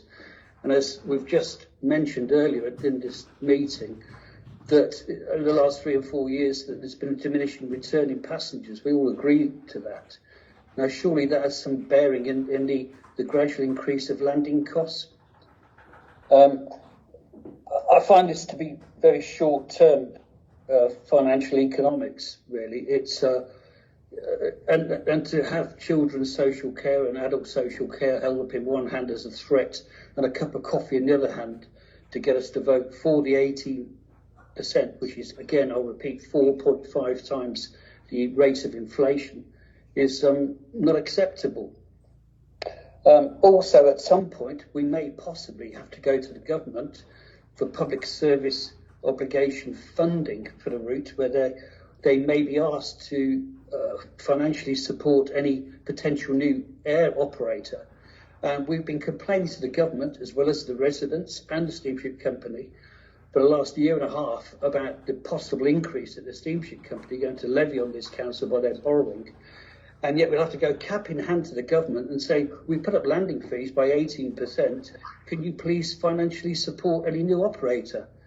You know, and we seem to have a great expertise on the council in all sorts of areas. You know, we've got hotel managers there, we've got painter and decorators, I grow vegetables, we've got pre-butchers, people that worked in the healthcare, but we have nobody on the council that's worked for an airline or managed an airport before. And I think it would be prudent if we, similar to building a new museum or new housing estate for housing, we're getting expertise, we're getting consultants, architects, designers. But it seems with the airport, all we seem to do is year on year, the footfall diminishes, so we whack up the landing fees. You know, you don't increase footfall in a diminishing business by increasing the cost to the customers. That will just lead to more a downward spiral of fewer and fewer passengers. Also, that, you know, if we got some experts on board that might have some sort of marketing expertise on how to make the airport pay, and I can't see why we can't have a sliding scale of landing fees. Maybe in the winter, reduced landing fees so residents can get away more cheaply without being penalised by this tax. If I was present in the council, and I can't because of the weather, I would be proposing a 5% increase in line with inflation for landing fees, and I'll be proposing that we seek somebody with professional advice on how to run airlines and airports to help us in the future. Thank you. Councillor Grotty, you're going to come back on this. Sorry, could people just turn your light on? Just for a minute while I make a quick comment. I'd just like to remind Councillor Tobin Dugan that members have a responsibility to set a balanced budget. You have just, although you're not physically in the room, you have just voted for that balanced budget. That balanced budget accepted the need to increase the airport fees, and I don't know if you've got a pen handy, but the 151 officer has clearly explained, reference page 118, paragraph 1.5, the rationale behind the necessary rise in airport fees. And also you may find helpful page 146, para 13.3, which will set this within the general context. Thank you. Thank you very much. Councillor Roger, please. Yes, thank you, Chair. I think everyone knows my thoughts about increasing the fares, landing fares at the airport. However, I have, thank you, Chief Executive and others for detailed information with regards to why this has to happen, and I accept that. I welcome that we have a special transport paper coming to March full council, and hopefully within that is a once and for all root and branch discussion, recommendations on how we can assist this airport situation going forward. Specifically, I think Tesco was built on every penny counts, and I think the airport could maybe benefit from that type of attitude. Councillor Peacock mentioned advertising. I mean, if there is to be advertising at the airport, which I think is probably very acceptable and could be a source of income, the fees and charges in here are paltry compared to, say, what we pay our operators to advertise at our other airports. So I think that needs to change. I also noticed that airport operator parking space, airport shuttle bus operator fees there. Is the reason we don't charge the electric vehicles for their static car parking places at the airport? They have become commercial. I know that the operator paying for the parking spaces as detailed here loses business to the electric vehicles now because they are hired on a commercial basis. So I would have thought they should be brought in line with what the main transport operator is paying there. I'd be grateful if that looked into. Other than that, it says with a heavy heart that I will agree to the fees and charges being set, but we must once and for all look at how we can alleviate this issue going forward. Thank you. Thank you. Councillor Guy, please. Yeah, thank you, Chairman. Councillor Rogers stole a bit of my thunder there. And is there an answer why the electric cars aren't being charged? No, I think it's something we can have a look into. The car parking generally is something that members have asked for up at the airport. There are several issues there. It is one of the pieces of work that we will look forward to in the next 12 months of what we can do. Initially, when we looked at it some time ago, there is a significant investment needed to introduce car parking, then you have to enforce it. You need to think, probably, as mentioned, we probably need to get a little bit of clever thinking about how we can have cheap enforcement up there. Appreciate that. Apologies for not attending many of the informals. Just one other thing while we're on the airport, there is a parking machine up there which cost the authority £6,000, brand new, still wrapped. If we do have a workshop and we don't implement parking, can we sell it, please?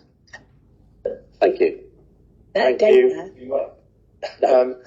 Councillor Bedford, please.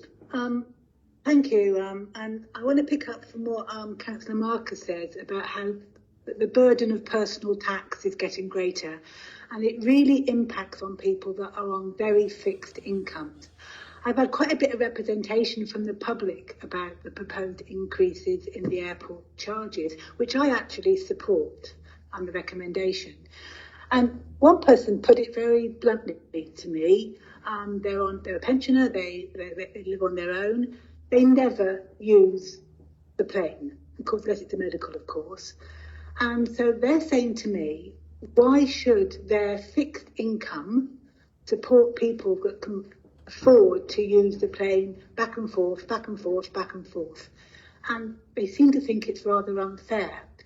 And I actually thought it was a very valid point, because I actually thought, well, when I go off the island, I use the boat, and I'm not impoverished, but I think that was a very valid point, that we're not hearing that hidden section of the population that actually can't afford now, to go on the plane or the helicopter, but they are, through their council tax, subsidising something which I thought Joel put very well. We can't afford to have, but we actually can't afford not to have. So I actually support the recommendations for the increase.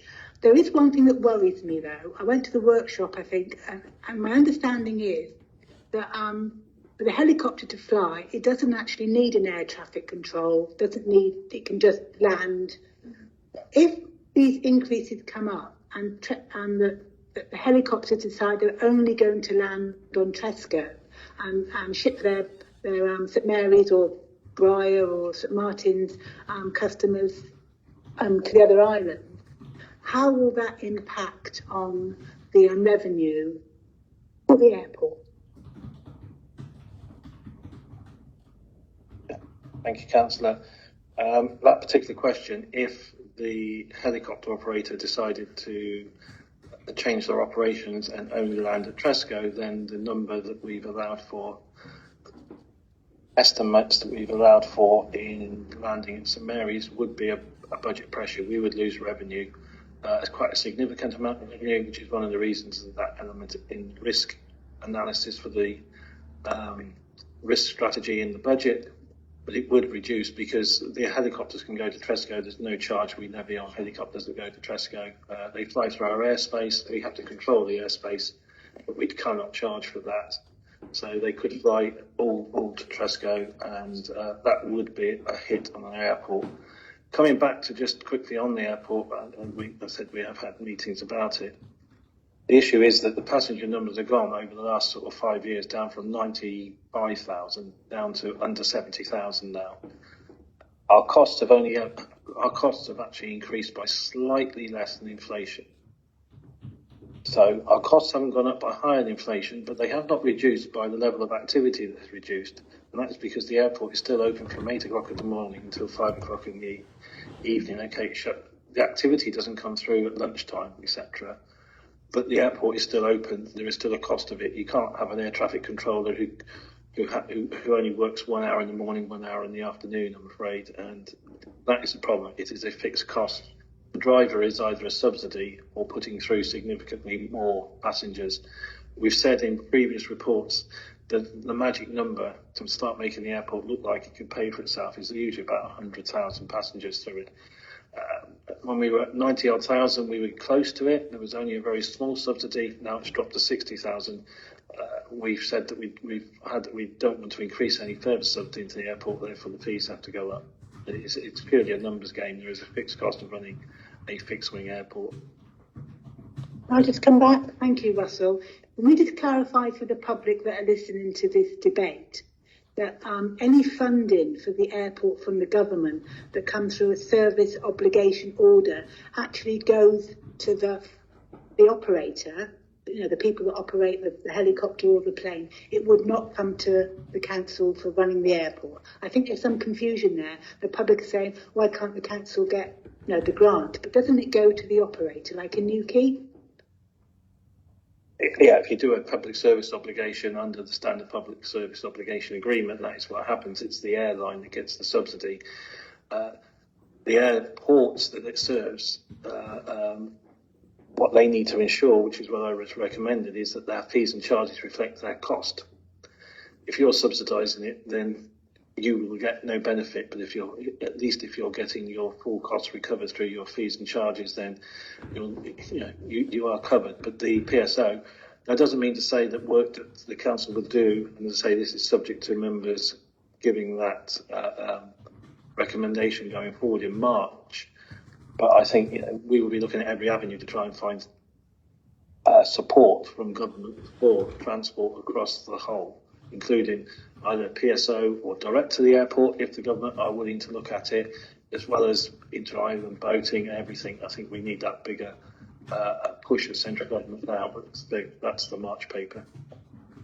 Thank you. I'm going to come to Councillor Sims shortly, but I think Councillor Roger, you wanted to come back on this item. I just want to come back to Councillor Anita on the Tresco situation. I don't think that would be the case. Tresco has what I believe is a planning restriction in place to the amount of landings it's allowed on a daily, weekly basis. And there's also the question of the added cost of boat transfers, which would be an even bigger negative impact on the consumer than it would be for the landing fees proposed here coming into St Mary's. Thank you. Sorry, I didn't see Councillor Legg on. I'll let you come in first, Harry, before I ask Councillor Sims as lead member for Transport to wrap up on this. So, Councillor Legg. I was going to come in on waste, so if you're going to Steve to wrap up on transport, that's fine by me.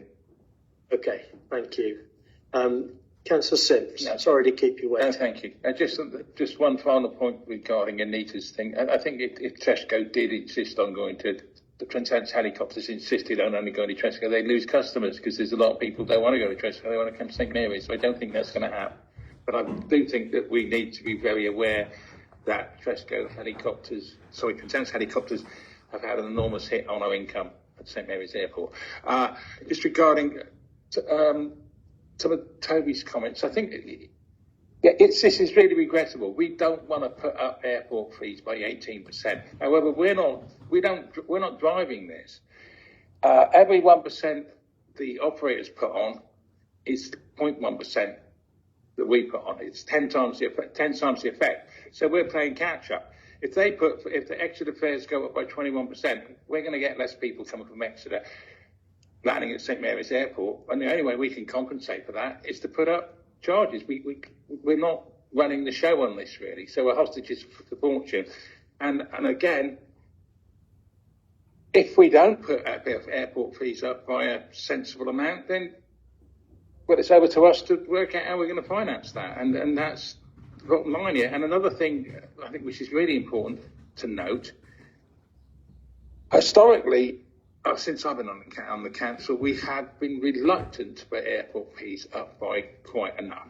And the early part, I was at the first 3 or 4 years, we put it up by 2 or 3%, and then it looked a bit stark, so we put it up by 15%. That was 8 times inflation at that point.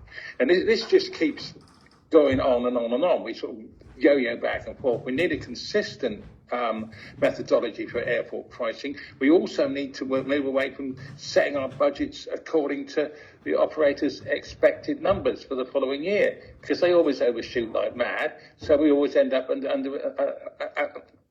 That's a deficit. And also, looking forward, we absolutely need to nest a reasonable increase in this year. And I think 18% is actually quite conservative. I think we justifiably gone a bit higher, but I think it's a reasonable figure. We have to nest this increase this year, because looking forward, it doesn't look good for the airport at all. We're going to get new vessels, or we're going to get another operator, or anyway, something's going to happen. There's going to be a novelty factor on the ceilings, and if you've got new ships there or a new operator, people are going to move away from the airlines and go by ship. So it's going to go down whatever way we look at it, and not prudently putting fees and charges up this year, I think it's just going to cause massive problems the following year. And if we did the same thing the following year, then at some point we're going to have to put up fares by 60, 70%. You just can't keep putting this off. It's just a fact of life. So I'm very happy to propose, unless somebody else has something, or second if necessary. Yes, I'll come to you, Councillor Marcus, in a minute, and Councillor Legg. I think Councillor Dugan wanted to come back. If it could be very brief, please, because you've already had a lot of floor. Yeah, I'll be very brief. I'll just repeat myself. You don't increase the footfall to a business by putting up the prices that our business charges. That's basic economics. Thank you very much. Councillor Marcus, please. Thank you. Yeah, I mean, so speaking generally, it's fees and charges as a whole rather than just the airport, because I think it's a theme thing. Noticed that the waste charges, and some of the environment section, the price increases are outbound and not by inflation only. So what I will propose is the amendment to the recommendation, and that's because there's a view that I think that Russell said in his statement at the start that members agreed last year that all services should wash their own face, should be commercial in outlook, i.e. not be subsidised by council taxpayers or business ratepayers. That's the view of government at the moment, and the view of members, which speaks to what Councillor Williams said earlier about being able to afford services, but not being able not to afford services. I fear there's going to be a lot more pain involved in working out the subsidies that council tax and business ratepayers are subsidising services on the island. I think there's going to be a lot of disagreement further on down the line as we try and disentangle subsidies. So what I'd like to propose is the environmental services fees and charges get deferred to next month. I don't mind the out-of-bound increases as such, but so long as we have evidence to oppose that. With the airport, we had discussions previously, so I don't mind those 18% increases, but with the environmental services one, it's a bit out of the blue. Unless members want to discuss those charges, that's great, but I think they can be more discussed in detail when we have the evidence for those increases in a report that the officer has proposed to bring next month. Thank you. I think that would be sensible, Councillor Marcus, because we've already spent a lot of time and we've got several agenda items yet to come. But just refer to Chief Executive a moment on that. Yeah. Thank you, Chair. The fees and charges obviously are set and feed into the budget process. In terms of deferring some of the charges that are set in front of you, I don't have a problem if it's specifically for an area that we can address very quickly. I know that Waste are bringing a report. Rebecca may comment on this in a minute. 2 Marches of full council based on the trade waste charges and our policy around trade waste charges, and I would be comfortable that we accept the charges here, we accept the principle of charging the trade waste people what it costs, but the actual charges are subject to a further discussion and a further report in March. When you said the whole environment services, I'm slightly edgy on that because I'm not sure that report's coming back on a timely basis, and we would go past the 1st of April before anything happened. I'll amend that to, so the proposal is that we accept the fees and charges for the waste service in principle, subject to a report coming to March for council. Very happy with that. Okay, thank you. At last, Councillor Legg, please. Thank you. I think Councillor Marcus has more or less beaten me to it. I was only going to go slightly further and suggest that we get a date in the diary for a workshop when that report is ready for members' eyes, so we can discuss it thoroughly in a workshop and fully understand the implications, because it's not as straightforward as just the price of the waste. There's a lot more to it. So agree with what Councillor Marcus says, and if I were in the room would be seconding his proposal, but I'm not.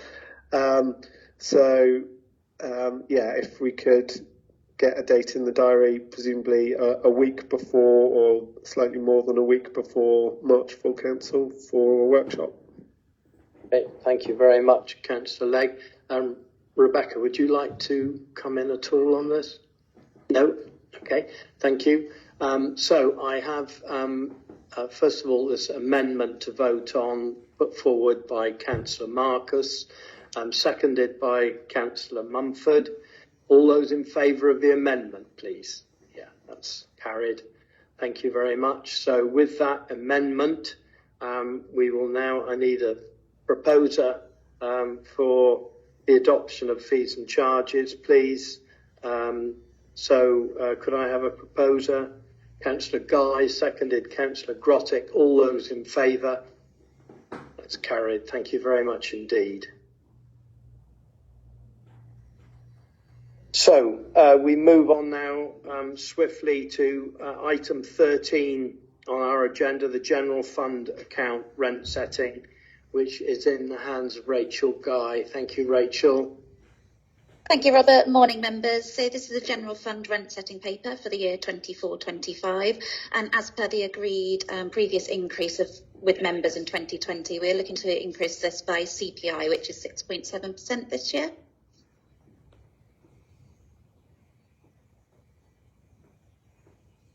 Thank you. Councillor Dean, please. Yeah, it's pretty straightforward. We agreed this in, when was it, 2020, that it would just go up by CPI. That's what we're proposing. So I propose the proposal. Thank you. Do I have a seconder, please? Councillor Guy. All those in favour? Thank you. That's carried. I wanted to ask a question. The figures, are they weekly or monthly? I'm assuming they're weekly. They are weekly, yes. Yeah, they are. Okay. Thank you very much. So thank you for that report, Rachel. Quiet, please. Item 14 on our agenda is the social housing account rent setting. Again, in your hands, Rachel. Thank you. Thank you, Robert.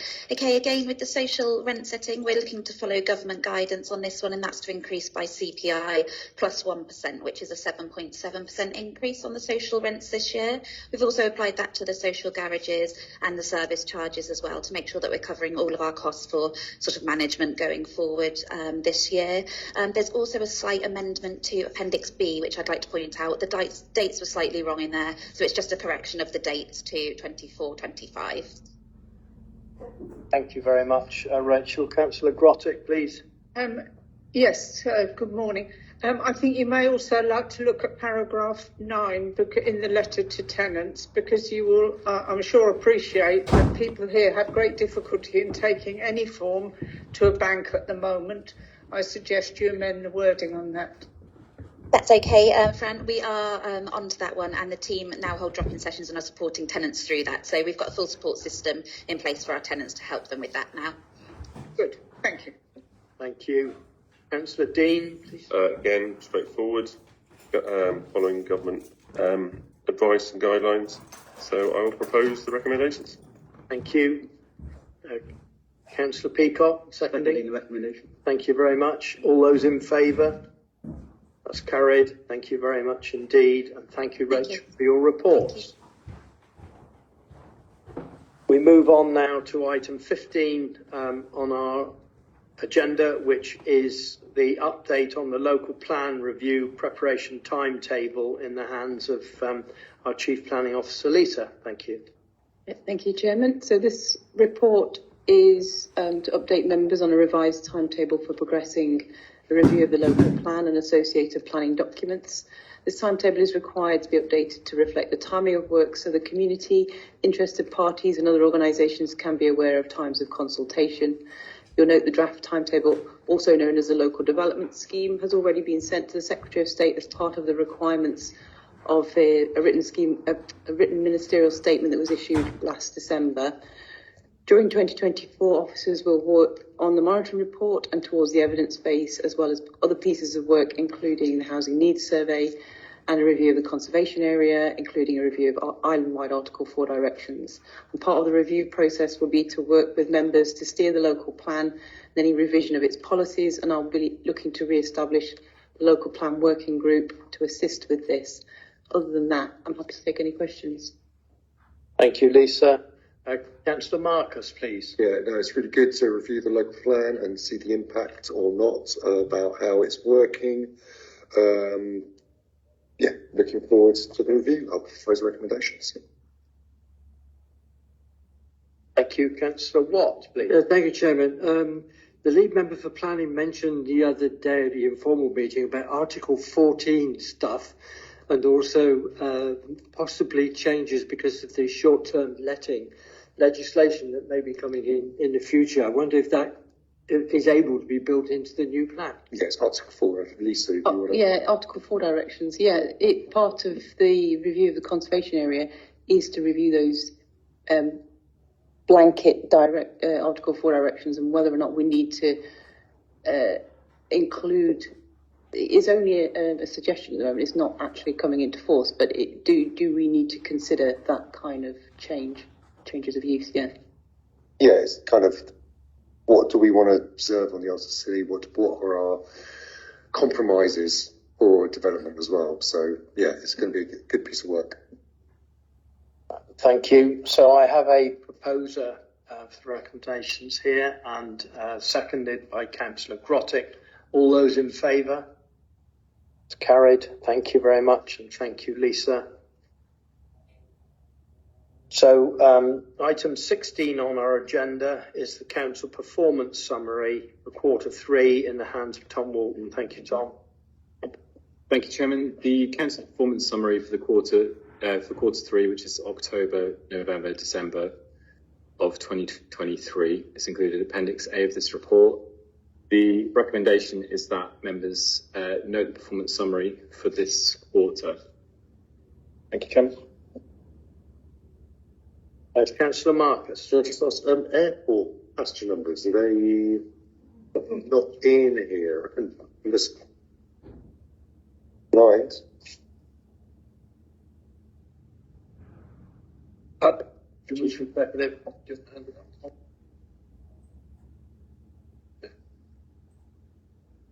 Yeah, the airport passenger numbers were reported to you in January as part of the finance report.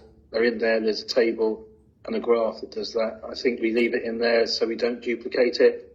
It's a question going forward whether we do or don't duplicate it in the performance report and the finance report. Thank you. Councillor Bedford, please. Just a quick query. Page 269, Q3. There's no numbers for adult social care assessment and reviews completed within the statutory time frame.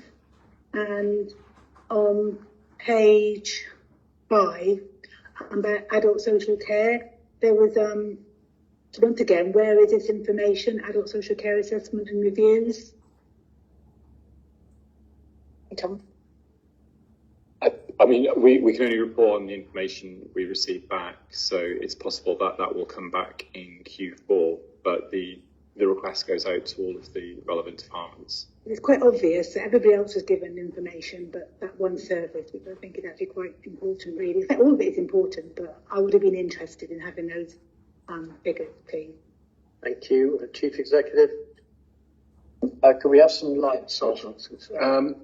Yeah, I'll come back on that one. Yeah, it's disappointing we haven't got the numbers in. I am speaking to the service and I am doing work with the manager in the area to look at a more comprehensive reporting on performance for adult social care. There is actually an operational one in place. I don't know why there's a disconnect and I'm trying to work on it, but there is a detailed operational performance management in place, and I'm trying to work out how we bring that through into the performance reporting. Thank you very much. Councillor Williams, please. Yeah, on page 274, there's reference to the staff survey, and I may have missed it, but I feel we got distracted by other stuff on that particular area last year. I don't think we gave it the time it deserved. So unless I did miss it, I'd certainly like to revisit the staff survey and explore what some of the findings were, some of the feedback from staff was, because I don't know. Obviously can't speak on behalf of the service. It might be best to resolve to do that, and then the head of HR can take that back to the later council as a separate report. Do you want to propose that, or? Yeah, I'll take that on and speak to HR and see what we can bring back. We are actually fast approaching the next staff survey. So yeah, work is underway preparing for that at the moment. So I'll speak to HR and see how we feed back and close the loop. Councillor Grosset. Yes, I think Councillor Williams makes a very good point that several of us have actually been considering. You will recall that after the staff survey, we had a very brief report from HR, and we actually amended the recommendation because we were asked to accept the survey and the findings, and we actually said we would prefer to consider it as a work in progress. I remember because I think I proposed the recommendation myself, supported by colleagues. So we certainly look forward to further work in the area. Thank the Chief Executive and the officer for the confirmation. Thank you. Thank you. Councillor Sims, please. A silly technical question, really. Do we ever get the Q4 figures? Because we get it this time of year, but we aren't going to get Q4. And all I would think, if we don't, then we could actually go Q4, Q1, Q2, Q3, so we get them last year. Yeah, we do report on Q4. So, and there's a couple of figures that are best understood annually anyway. So yeah, thank you. Thank you. Councillor Marcus, please. I just want to share Councillor Bedford's points around. There's no number for called Q3 for housing as well, the void length and totals for the housing and waste and recycling as well. So not just that on social care. Thank you. Thank you very much. All these things being noted and will be acted upon. I would now like to ask for a proposer for the timetable, please. Councillor Sims, seconder. Councillor Marcus. All those in favour? Thank you very much. That's carried. Thank you.